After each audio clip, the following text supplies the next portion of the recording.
Jain class 11। आज हम बात कर रहे हैं फिजिक्स में और टॉपिक है आपका कि मून पर एटमॉस्फेयर क्यों नहीं है। क्वेश्चन है कि मून पर एटमॉस्फेयर क्यों नहीं है। अभी तक आपने पढ़ चुके थे एस्केप वेलोसिटी। बेटा एस्केप वेलोसिटी हमने पढ़ ली थी √2 g r e और ये वैल्यू आपकी अर्थ के लिए आपने पढ़ रखी थी 11.2 किलोमीटर पर सेकंड। यानी कि इस वेलोसिटी से कोई ऑब्जेक्ट अर्थ से फेंक दिया जाए तो वो दोबारा अर्थ पर लौट के नहीं आएगा और ये कहती है आपकी बेटा वेलोसिटी कौन सी, एस्केप वेलोसिटी फॉर अर्थ। ठीक है ना। अब क्वेश्चन आता है कि भाई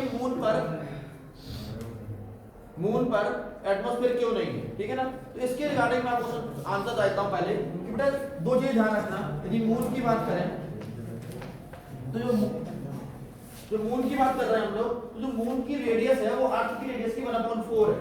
तो मून रेडियस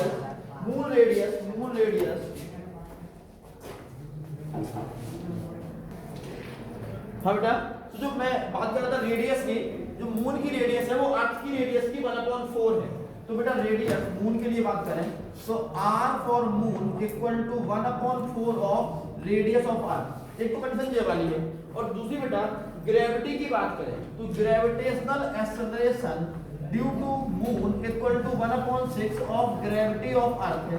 दूसरी कंडीशन ये है बेटा। और हम पहले पढ़ चुके हैं कि कोई भी प्लैनेट की या फिर कोई भी आपके सैटेलाइट की जो वेलोसिटी है वो एस्केप वेलोसिटी कितनी होगी, √2 g r e होगी अर्थ के लिए। यदि मैं मून के लिए बात करूं तो g m upon into R M हो जाएगा। मून के लिए मून कर दिया है क्योंकि यहाँ पर 2 g r e है। ठीक है ना। यानी कि 2 ग्रेविटेशन ऑफ अर्थ और r e रेडियस ऑफ अर्थ। अब बेटा जी मैं इस वैल्यू को यहाँ पर रखने की कोशिश करूं तो मैं क्या देखता हूं, escape velocity for moon equal to 2 into बेटा रेडियस ऑफ मून कितना लगा सकते हैं और ग्रेविटेशन ऑफ मून की जगह 1/6 g for earth into 1/4 r e for earth. थोड़ा देखना इस चीज को कि क्या कर दिया, gm की जगह हमने 1/6 gravitational acceleration due to earth कर दिया। ठीक है ना। और इसी तरह हमने रेडियस ऑफ मून की जगह पर हमने कर दिया 1/4 रेडियस ऑफ अर्थ कर दिया। केवल वैल्यू चेंज किए क्योंकि मुझे कन्वेंशन पता था। ठीक है ना।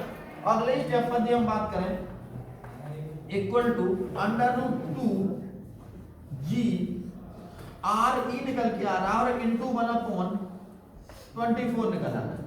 तो देखना बेटा 6 4 या 24 होते 24 निकल के आ गया ये वैल्यू।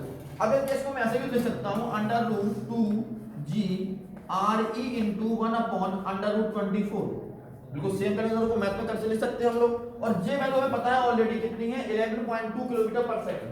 मैं वैल्यू पुट कर रहा हूं मून के लिए और जो वैल्यू कितनी आएगी 11.2 किलोमीटर पर सेकंड इनटू 1/5 लगा रहा हूं क्योंकि √24 तो किसका रूट निकालेंगे तो हमको लगभग 5 के आसपास निकलेगा। तो मैं अप्रॉक्स 25 लगा रहा हूं और यदि मैं यहां पे कैलकुलेट करूंगा तो हमारे पास 2.3 किलोमीटर पर सेकंड की स्पीड आएगी। यानी कि मून पर क्यों नहीं है एटमॉस्फेयर, यानी कि मून की एस्केप वेलोसिटी कितनी दिख रही है हमें, मून की एस्केप वेलोसिटी दिख रही है 2.3 किलोमीटर पर सेकंड। यानी कि मून पर यदि हम यहां से एटमॉस्फेयर बनाने की कोशिश भी करेंगे तो आपको पता है कि एटमॉस्फेयर बनने के लिए क्या होता है सर, हवा हमेशा प्रेशर के डिफरेंस की वजह से चलती है। सब आपको पता भी है आंधियां क्यों आती हैं, आंधी आती है प्रेशर के डिफरेंस की वजह से। ठीक है ना। तो जब प्रेशर डिफरेंस की वजह से आंधी आएगी, ठीक है ना, तो क्या होगा वहां पर भी हवा स्पीड में चलेगी और जब वो हवा इतनी स्पीड चलेगी कि उसने 2.3 किलोमीटर पर सेकंड की स्पीड एक्वायर कर ली तो वो क्या कर जाएगा, मून की ग्रेविटेशन को छोड़ के चली जाएगी। यानी कि पहला रीजन क्या है कि मून पर ग्रेविटेशन क्यों कम है ही नहीं कि क्योंकि वहां पर 2.3 किलोमीटर पर सेकंड वहां की क्या है एस्केप वेलोसिटी है। और एस्केप वेलोसिटी मान लो हम यहां से इसी तरह यहां से हमने वहां पर एटमॉस्फेयर क्रिएट करने की कोशिश भी करी तो क्या करेंगे, यदि हमने जैसे ही क्रिएट करने की कोशिश करी तो वहां पर पता है कि मून पर कोई गैसेस नहीं है तो उसकी वजह से क्या होगा, प्रेशर डिफरेंस क्रिएट होगा। और प्रेशर डिफरेंस क्रिएट होगा तो क्या होगा, जो गैस हम यहां से लेके किसी तरह क्रिएट भी कर देंगे तो वो क्या करेगी, वो घूमने की कोशिश करेगी। जब चलने की कोशिश करेगी चलने पर चलते समय प्रेशर डिफरेंस बनेगा और चलते समय यदि उसने 2.3 किलोमीटर पर सेकंड की स्पीड एक्वायर कर ली तो क्या कर जाएगी, वो मून के जो ग्रेविटेशन है उसको ही छोड़ के चली जाएगी। इसलिए मून पर किसी वजह से एटमॉस्फेयर नहीं है और ना ही हम क्रिएट कर पा रहे हैं। क्यों नहीं क्रिएट कर पा रहे हैं, क्योंकि हमारे पास किसी तरह, यदि मैं आपको कहूं कि 2.3 तो सिंपल सी इतनी आंधियां आती हैं हमारे यहाँ, ठीक है ना।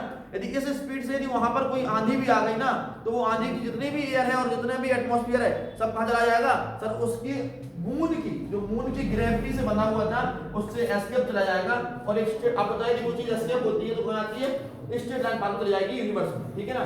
इसलिए इस मून के आसपास कोई भी एटमॉस्फेयर क्रिएट ना हो सकता है ना है, ठीक है ना।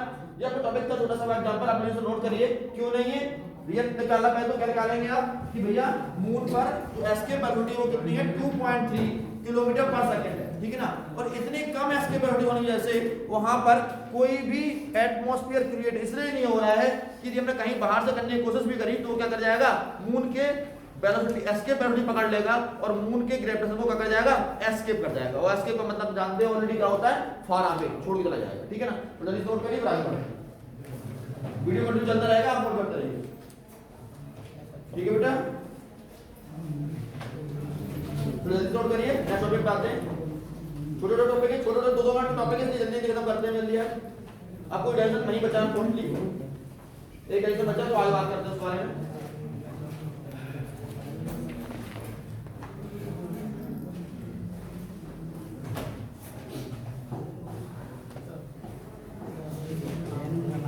छोटे छोटे टॉपिक है, जल्दी करिए बेटा।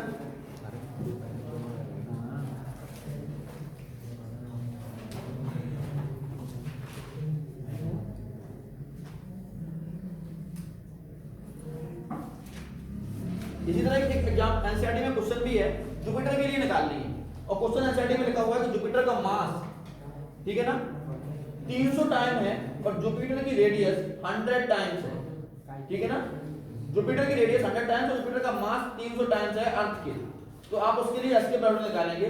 और मैं आपसे पहले पूछ चुका हूं, यदि स्मॉल जी लिखा हुआ है तो आपको जी वाला फॉर्मूला लगाना है, और यदि मान लेते हैं कैपिटल जी और मास और रेडियस गिवन है तो आपको बताइए इसके पहले जो मैं डेरिवेट किया था एस्केप वेलोसिटी की वैल्यू क्या निकाली थी, 2g अपॉन REM, बेटा जी वाला फॉर्मूला लगाना था आपको, मास ऑफ अर्थ वाला, ठीक है ना, 2gm अपॉन RE। अब यदि उसमें एनसीईआरटी में जो क्वेश्चन गिवन है इससे रिलेटेड, तो वहां पर मास गिवन है जुपिटर का 300 times of mass of earth, Jupiter का कर रहा हूं मैं, और रेडियस भी गिवन है उसमें एनसीईआरटी में कि 10 टाइम्स रेडियस है। रेडियस कितनी है अर्थ की, जुपिटर की जो रेडियस है वो RE की कितने टाइम है, 10 टाइम है। और जब आप वैल्यू निकालेंगे इन दोनों को पुट करेंगे तो फिर आपको क्या मिलेगा, आपको जुपिटर पर एस्केप वेलोसिटी को सेम इसलिए क्वेश्चन करना है और वो निकलेगी 60 किलोमीटर पर सेकंड के आसपास, ठीक है ना। तो जुपिटर की मास बढ़ने से उसका ग्रेविटेशन एक्सेलरेशन बढ़ेगा और आपको उसकी वैल्यू वहां पर बढ़ के मिलेगी, ठीक है ना। नोट कर लेना, और जो एनसीईआरटी क्वेश्चन करने की कोशिश करना, मैंने हिंट आपको दे दी है, ठीक है ना। चलिए आज नोट हो गया होगा आपका टॉपिक, हम नेक्स्ट चलते हैं और वो है अर्थ सैटेलाइट। सभी का नोट हो चुका है ना, चलो वेरी गुड। नेक्स्ट टॉपिक है अर्थ सैटेलाइट।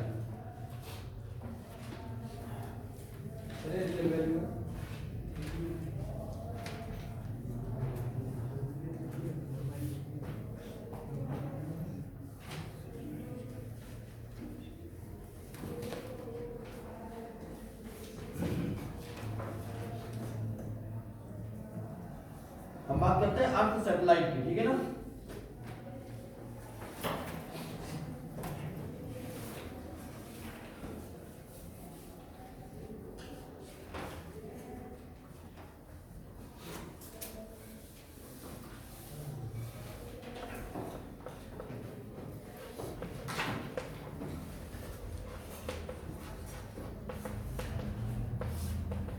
नेक्स्ट टॉपिक है अर्थ का सैटेलाइट, ठीक है ना, SATELLITE, ठीक है ना, सैटेलाइट, ठीक है। ऐसे करवा देता हूं क्योंकि हम दोनों की बात कर लेते हैं, इसमें आर्टिफिशियल और नेचुरल दोनों की बात कर लेता हूं, ठीक है, एक साथ में। तो अर्थ सैटेलाइट की बात करें तो भैया ऐसा ऑर्बिट, ऐसा कोई भी मैं कहूं ऐसी रिवॉल्विंग ऑब्जेक्ट जो अर्थ के चारों तरफ चक्कर लगा रही है उसे हम बोलेंगे अर्थ सैटेलाइट। बात समझ में थोड़ा समझना, ऐसी रिवॉल्विंग ऑब्जेक्ट। अब रिवॉल्विंग ऑब्जेक्ट दो तरह का हो सकता है, एक तो यार हो सकता है नेचुरल और दूसरा क्या हो सकता है आर्टिफिशियल। हम लोग यूज करते हैं, हम लोग जो सैटेलाइट भेज रहे हैं वो हमारे क्या होगा, आर्टिफिशियल सैटेलाइट होगा, और जो हमारे नेचुरल ने दे दिया जैसे कि मून, तो मून क्या हमारा कौन सा सैटेलाइट है, नेचुरल सैटेलाइट। तो बस तुम्हारा समझना है इसको, ऐसा ऑब्जेक्ट जो अर्थ के चारों तरफ चक्कर लगा रहा है वो क्या कहलाएगा भैया, हमारे क्या कहलाएंगे, सैटेलाइट कहलाएंगे। अब सैटेलाइट दो तरह के हो गए, एक तो नेचर, नेचर ने दे दिया वो नेचुरल हो गया, और वो क्या हो गया मून, और दूसरा आर्टिफिशियल और आर्टिफिशियल जो हम बना के भेज रहे हैं, इंसेट वगैरह ग्रुप आप देखा, इंसेट ए बी, इंसेट B1, इंसेट C1, जो भी ग्रुप है सारे क्या है आपके, वो सब आर्टिफिशियल सैटेलाइट है। तो 2 लाइन लिखना है, इसमें आगे बढ़ते हैं। फिर तो हेड डालो अर्थ सैटेलाइट, अर्थ सैटेलाइट, अर्थ सैटेलाइट, मैंने हेड डाल दिए बोर्ड पर, अर्थ सैटेलाइट। इसमें एक लाइन थोड़ी सी लिखना, object which revolve around the earth, object which revolve around the earth are earth satellite, are earth satellite. Repeat कर देता हूं, object which revolve around the earth are earth satellite. Done बेटा। इसमें अगली ऐसे लिखना टाइप्स, टाइप में लिखना बेटा नेचुरल और दूसरा लिखना आर्टिफिशियल। कुछ यहाँ डिटेल में नहीं लिखा रहा, बस आपको समझने की बात है, नेचुरल और दूसरा क्या आर्टिफिशियल। अब फर्स्ट डाल दो नेचुरल, उसमें भी एक लाइन लिखाऊंगा, खत्म। नेचुरल, और नेचुरल क्या, नेचुरल सैटेलाइट की बात करता है, ठीक है। और नेचुरल सैटेलाइट कौन है आपका, मून। एक इसमें छोटी सा लिखना, exist already in nature, exist already in nature on its own. मैं रिपीट कर देता हूं, exist already in nature on its own.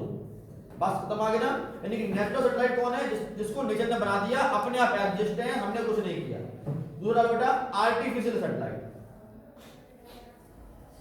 Artificial satellite, artificial satellite लिखना बेटा, इसमें एक लाइन लिखना, human built object, BUILT, human built object orbiting the earth, orbiting the earth are artificial satellite, are artificial satellite. अब बेटा artificial satellite के कुछ use भी लिख लेना जल्दी जल्दी से। नेक्स्ट लिखना बेटा use of artificial satellite, use of artificial satellite. Number 1 डालना बेटा कम्युनिकेशन, कम्युनिकेशन। नंबर 2 डालना weather, weather forecasting, weather forecasting, weather forecasting. Next लिखना बेटा military support, military support.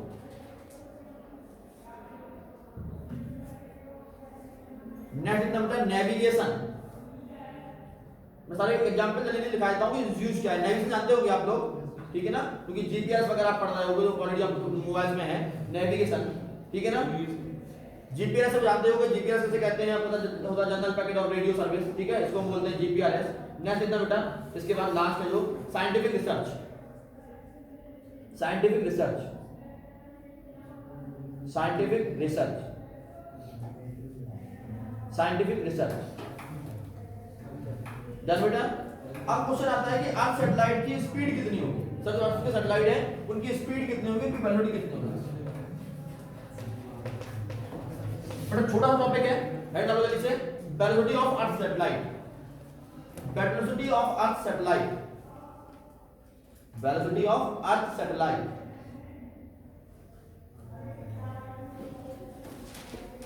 Done बेटा। अब थोड़ा समझना, अर्थ सैटेलाइट घूम कैसे रहे। सर सर्कुलर पाथ में घूम रहे हैं, किसका चक्कर लगा रहे हैं, अर्थ से चक्कर लगा रहे हैं, कोई बड़ी बात नहीं है, ठीक है ना। सर देखना पड़ता है बेटा, 1 मिनट का टॉपिक है छोटा सा। ये अर्थ है, रेडियस RE है, और अर्थ का सैटेलाइट इस तरह से चक्कर लगा रहा है, ठीक है ना। ये अर्थ का सैटेलाइट हो गया जो कि रिवॉल्व कर रहा है अर्थ के चारों तरफ, ठीक है ना। यदि मैं कह रहा हूं कि h हाइट पर है, ठीक है ना, तो अब आपको दिखाई दे रहा है यदि कोई चीज घूमती है तो दिमाग में पहला टॉपिक तो ये आता है सर सेंट्रीपिटल फोर्स काम करता है। डन। पहला काम क्या आता है, सेंट्रीपिटल फोर्स काम करता है, इसलिए वो रिवॉल्व कर रहा है, चक्कर लगाता है। कोई चीज किसी पाथ पर सर के चक्कर में लगाती है तो क्या होता है सर, क्या काम कर रहा है सर, सेंट्रीपिटल फोर्स काम कर रहा है। अब सेंट्रीपिटल फोर्स को स्टेबल कौन बनाए रखे, सर इसको स्टेबल कौन बनाए रखे, तो आपके पास दिमाग में दूसरा काम आता है क्या सर, 2 चीजें आपके दिमाग में समझ में आती हैं सर। सेंट्रीपिटल फोर्स को यदि स्टेबल बना रखा है और ऑर्बिट फिक्स है तो बिल्कुल केमिस्ट्री की तरफ आपका दिमाग घूम जाता है कि सर इलेक्ट्रॉन क्यों चक्कर लगा रहा है। बोर ने कहा था, बोर ने क्या कहा था सर, बोर ने कहा था कि इलेक्ट्रॉन की ऑर्बिट फिक्स है KLMN, और जब ऑर्बिट फिक्स है तो बोर ने ये बात भी कही थी कि सभी इलेक्ट्रॉन की जो एनर्जी होती है, या किसी ने पढ़ रखा होगा, यदि मैं न्यूक्लियस का हूं और जो के सेल का हूं और ये एल सेल का हूं, तो आपने पढ़ा था कि इसकी एनर्जी माइनस 13.6 होती है। और सर बोर ने क्या फॉर्मूला दिया था, मुझे ही पता है कि बोर ने एनर्जी का फॉर्मूला दिया था, एनर्जी का फॉर्मूला क्या दिया था, minus 13.6 into Z square upon N square. यहां पर एन क्या था, नंबर ऑफ सेल था। सिंपल सी बात आप पढ़ चुके ऑलरेडी, बोर का मॉडल पढ़ चुके हैं, फिर केमिस्ट्री में आगे पढ़ेंगे, मुझे इसके बाद नहीं, फिर मैं समझाता हूं कि जहां कहीं पर भी, इसको देखना यहां पर, जहां कहीं पर भी नेगेटिव एनर्जी आ जाए, दोबारा समझना, जहां कहीं भी नेगेटिव एनर्जी आ जाए, नेगेटिव साइन देख रहे हैं आप, मैं दोबारा बताता हूं, 13.6 जेड क्या है बेटा, जेड है आपका एटम में एटॉमिक मास। आप जानते हो जेड किसे कहते हैं, सबको जानते हैं, ठीक है ना। आपने पता भी है कि किसी एलिमेंट एक्स है तो यहाँ पर हम जानते हैं कि यहाँ पर एटॉमिक नंबर लिखा जाता है और यहाँ पर क्या लिखा जाता है, एटॉमिक मास लिखा जाता है, ठीक है ना। तो जेड आपका क्या है बेटा, जेड आपका एटॉमिक मास का स्क्वायर अपॉन एन क्या है सर, एन है ऑर्बिट का नंबर, यानी कि के ऑर्बिट है कि एल ऑर्बिट है कि के एल, तो हमें पता है के एल एम, किस तरह की ऑर्बिट्स की बात कर रहे हैं, ठीक है ना। तो समझना बेटा कि एनर्जी कितनी हो रही है sir, 13.6 into Z square upon N square, जहां पर एन क्या है आपकी ऑर्बिट। लेकिन कभी भी आप देखोगे तो क्या देख रहे हो, एनर्जी हमेशा नेगेटिव निकल रही है, और एनर्जी कभी भी नेगेटिव होने का मतलब क्या हो रहा है कि ऑर्बिट कैसी है लाल, फिक्स है ऑर्बिट। ऑर्बिट कैसी है, बाउंडेड ऑर्बिट है। ये बोर भाई साहब ने क्या दिया था, इस पर उनको क्या मिल गया था, नोबेल अवार्ड, ठीक है ना। बोर ने इसका यूज कहां से किया था, सबको पता है सर, स्पेक्ट्रा पढ़े थे उसने, स्पेक्ट्रा पढ़े थे, और स्पेक्ट्रा में हमने क्या पढ़ा था, एटॉमिक स्पेक्ट्रा को यूज करके उन्होंने चीज निकाली थी, ठीक है। चलो जिसको बोले थे बोर रेडियस वगैरह।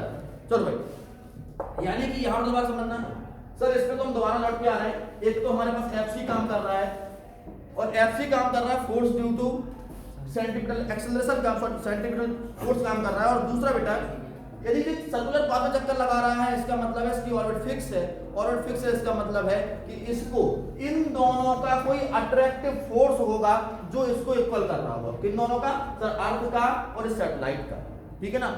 अर्थ और सैटेलाइट का क्या कर रहा होगा, कोई ना कोई अट्रैक्टिव फोर्स होगा जो इसकी क्या कर रहा होगा, फिक्स कर रखा होगा, इसकी ऑर्बिट को फिक्स कर रखा होगा। और बेटा अर्थ का अट्रैक्टिव फोर्स आप ऑलरेडी पढ़ चुके हो कि भैया फोर्स किसने कहा था, Fg। Fg का मतलब जानते हो ना, फोर्स ड्यू टू ग्रेविटेशन, ठीक है ना।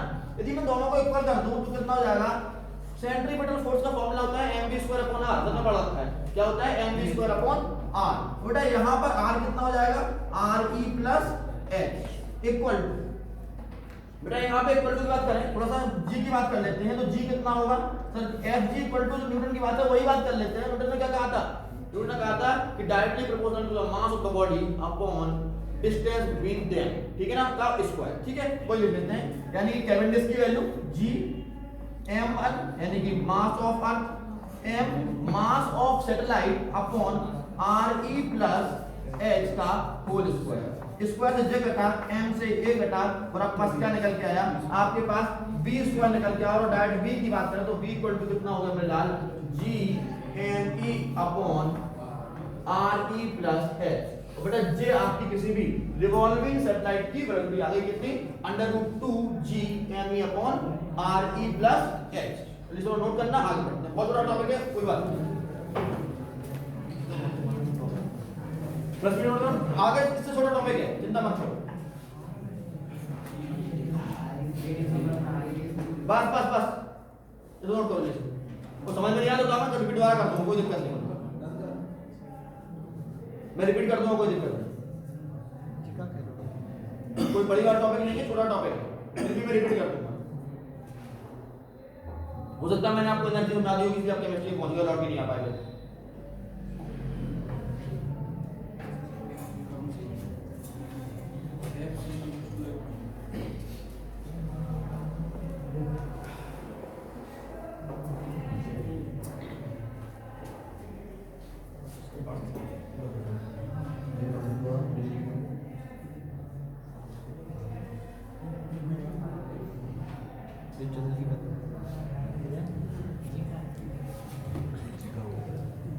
जी वो तो है, लिख रहा हूँ जी बेटा ओके,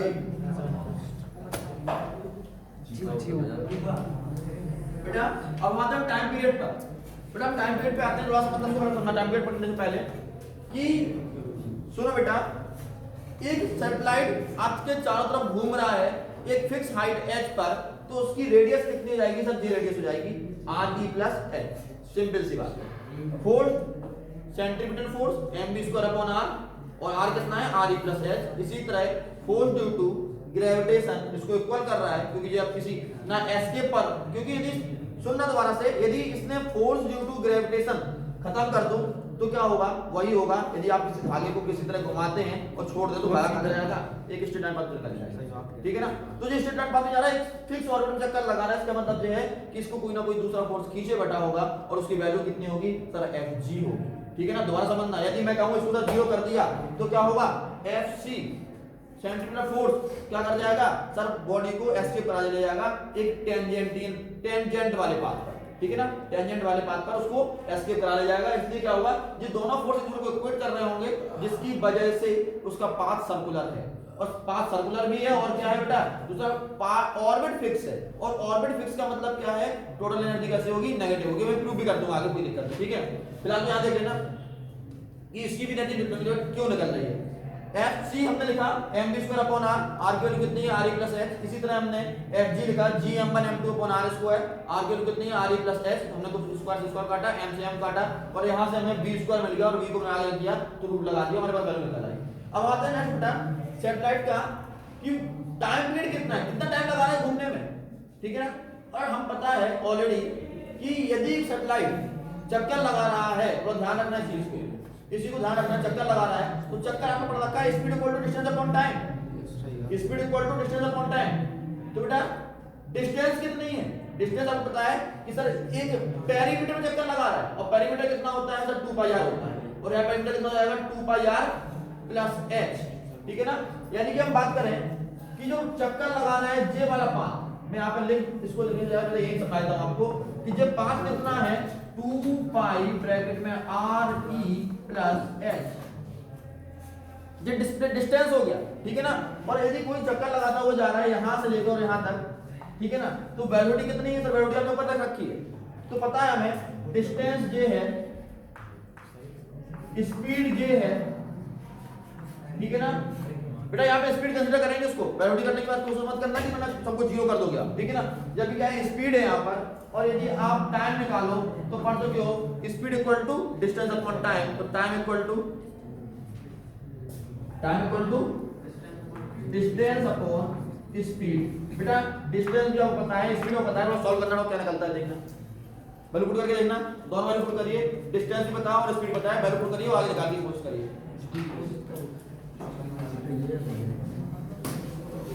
क्या निकल रहा है जल्दी देखना बेटा, टाइम पीरियड कितना निकल रहा है,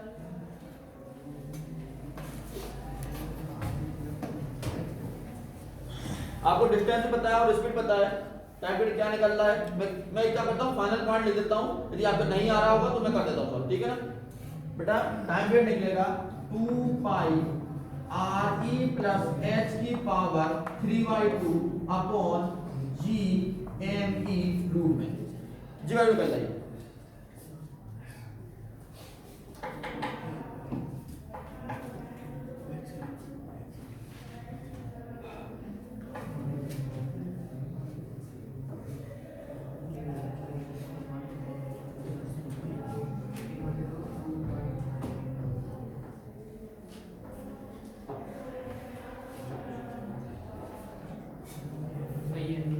चलिए आपका हो गया। अब मैं आपको बताऊं energy of orbiting satellite, satellite की एनर्जी कितनी है, आई थिंक टाइम पीरियड आपका निकल आया, वैल्यू पता लग गई। अब हम बात करते हैं एनर्जी, छोटा टॉपिक है, एक एक दो लाइन में टॉपिक है, लंबी भी नहीं है, तो हम बात करते हैं एनर्जी की, ठीक है ना।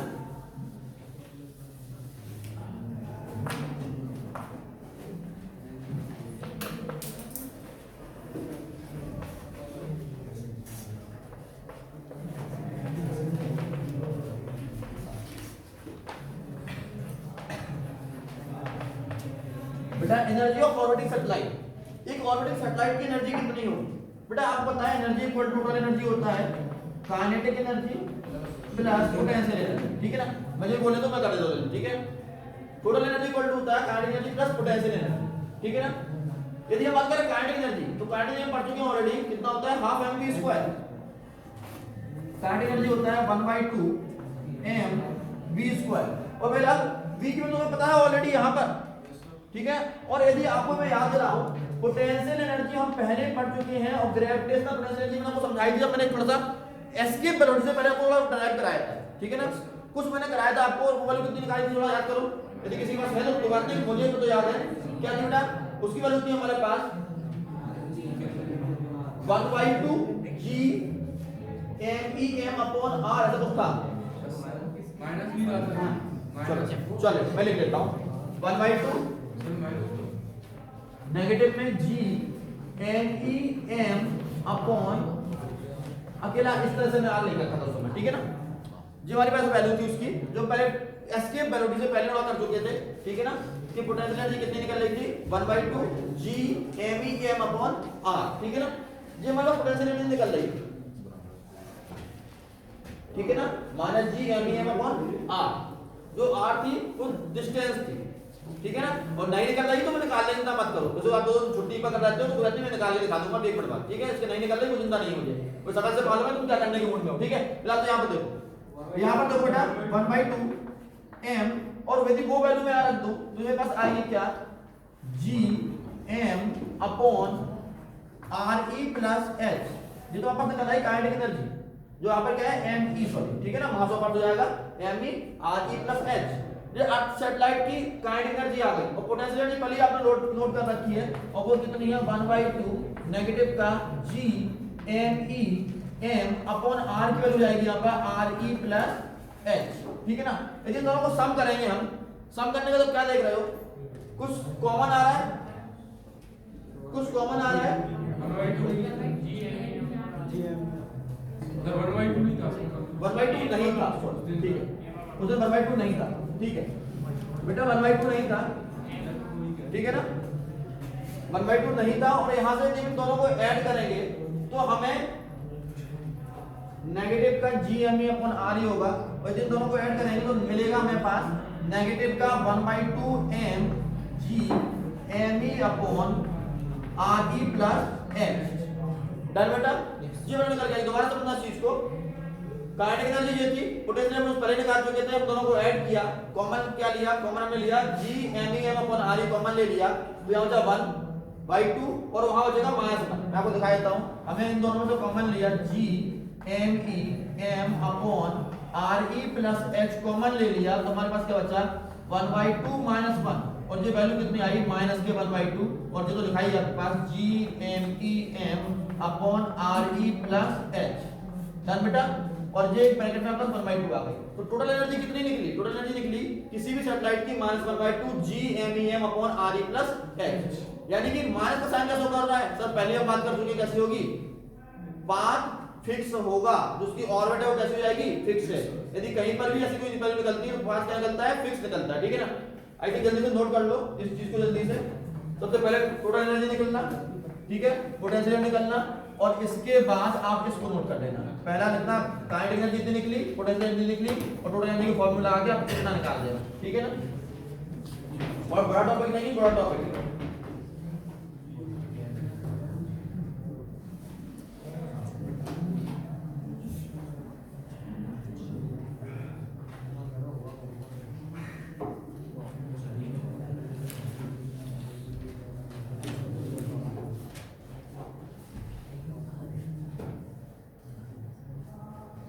जिसको दोबारा कराना है तो मैं दोबारा कर दूंगा, कोई दिक्कत नहीं, सर क्या लिख दिया समझ में नहीं आ रहा हो दोबारा मैं कर दूंगा, कोई दिक्कत नहीं,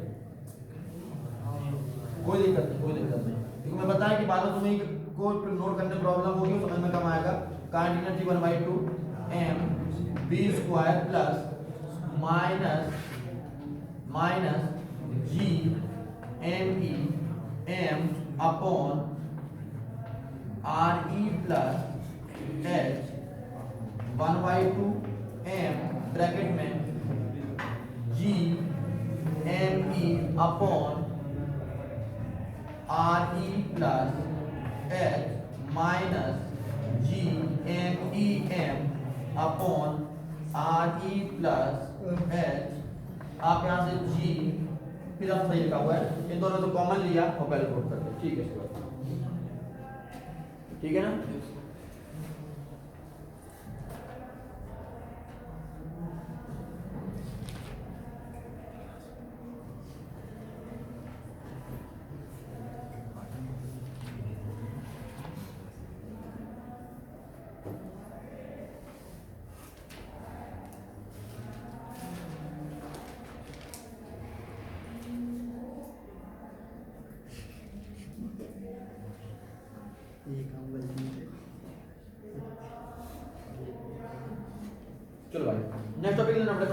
थ्योरेटिकल टॉपिक है, इसमें बेटा कंक्लूजन लिख लो, दो कंक्लूजन लिखना बेटा।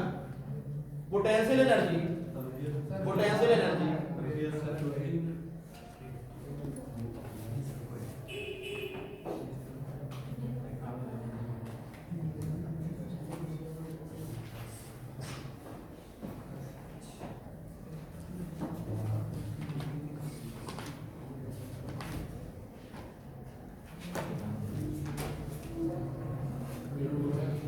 potential energy magnitude is twice of kinetic energy.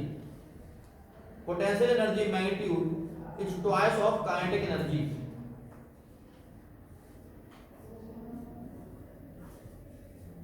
और दूसरा कंक्लूजन लिखना बेटा, total energy is negative, total energy is negative which describe system is bounded, system is bounded. Total energy is negative which describe system is bounded, system is bounded. Done बेटा। अब तीन छोटे छोटे topic लिखिए। पहला topic लिखिए बेटा जियो stationery, GEO, जियो stationery satellite, जियो stationery satellite, जियो stationery satellite, जियो stationery बेटा टॉपिक बेटा the satellite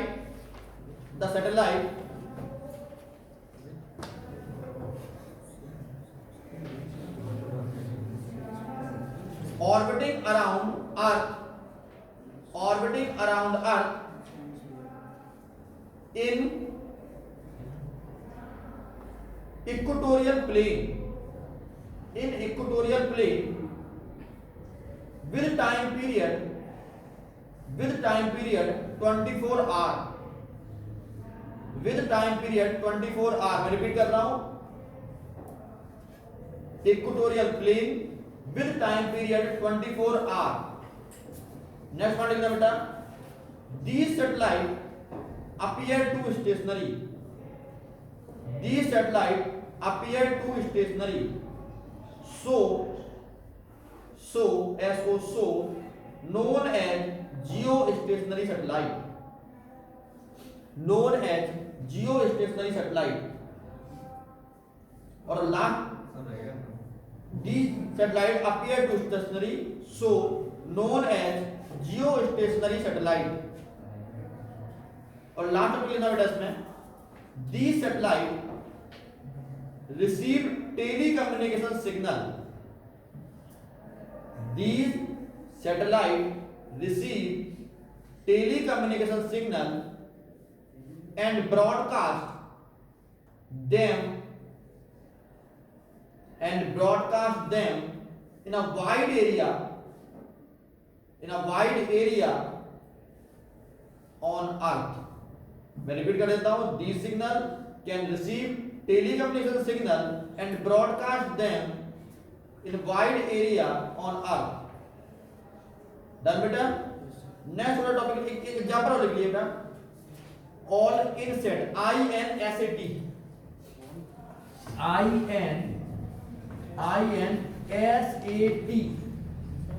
insect, all insect group satellite are geostationary।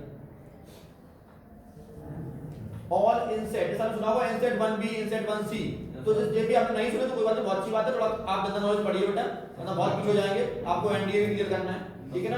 यदि आप पीछे रहेंगे तो हमेशा के पीछे रह जाएंगे। मैं चाहता हूं कि आप जनरल नॉलेज पढ़ें, ठीक है ना। तो ऑल इनसाइड ग्रुप के सैटेलाइट, जितने भी सैटेलाइट हैं, तो बेटा आप क्या होंगे, वो सारे कैसे होंगे, जियो सैटेलाइट होंगे, ठीक है। नोट कर लीजिए इस चीज को। आगे नंबर polar satellite, polar satellite, POLAR, polar satellite, polar satellite.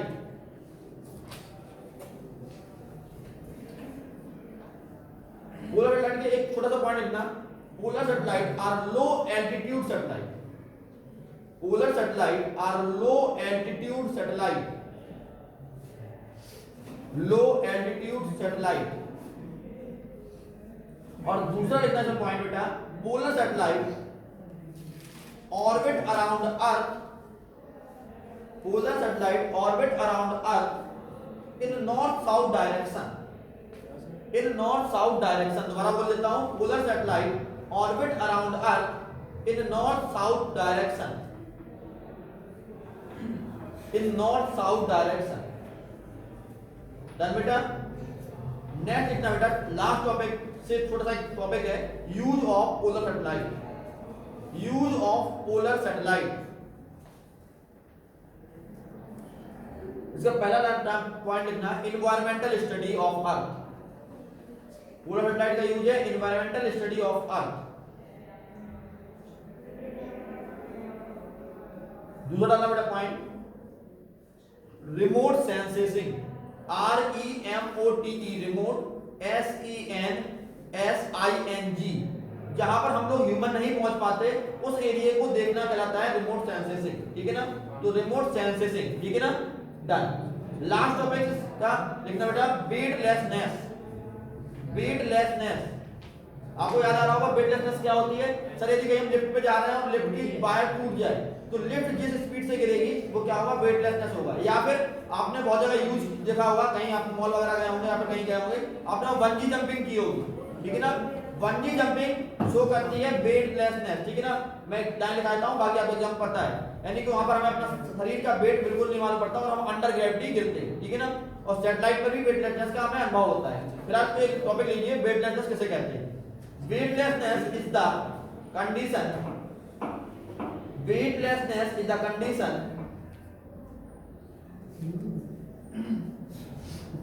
weightlessness is a condition that exists for a body, that exists for a body when no force of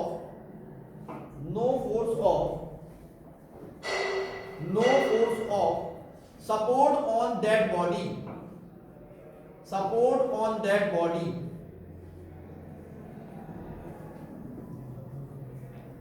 example लिखना बेटा, दोनों एग्जाम्पल लिख लेना। पहला लिखना बेटा आपको इनसाइड द ऑर्बिटिंग सैटेलाइट, और दूसरा एग्जाम्पल लिख लीजिए आपको जो फेवरेट है, बंजी जंपिंग, ठीक है ना। इनसाइड द ऑर्बिटिंग सैटेलाइट और दूसरा बंजी जंपिंग। डन बेटा। आज के लिए इतना ही, कल फिर मिलते हैं नेक्स्ट टॉपिक में।